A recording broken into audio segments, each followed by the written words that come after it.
Folks around central Georgia know all too well what can happen when severe weather rolls through.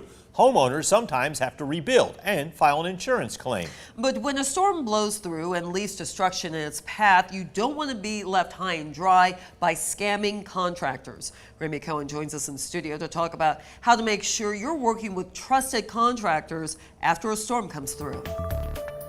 Yes, Frank and Lori, last year on April 5th, tornadoes swept through central Georgia. Robert Fetterman Oja lives in Macon. He's still dealing with the repercussions from the storm.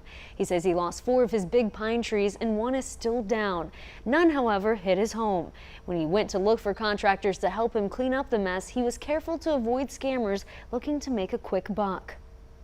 When the tornado came, there was no time to do anything, and the trees all fell within a few seconds. Robert Fetterman Oja has lived in his home on Thornwood Drive since 2018. At the time of the storm, his friends had stepped outside. Had they not been underneath the overhang right by the back door, they would have been killed by the trees. During that time, they had contractors working on the streets for several months. The Better Business Bureau offers several tips for victims of natural disaster.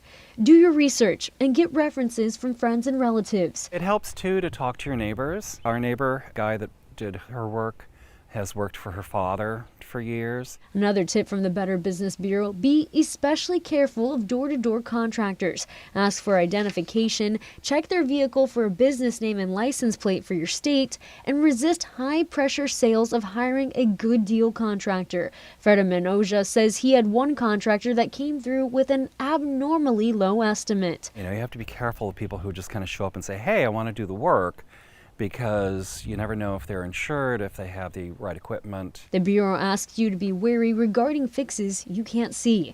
An unethical contractor may actually create damage to get work. These trees are huge. This tree is probably 60 to 70 feet tall, and about half of it is currently still hanging 6 feet off the ground. So it would take a lot of equipment to get it out of here.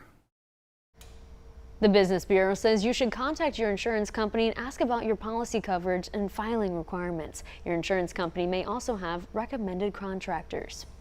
Thank you, Remy. The Better Business Bureau also says don't sign over insurance checks to contractors. Get an invoice from the contractor and pay them directly.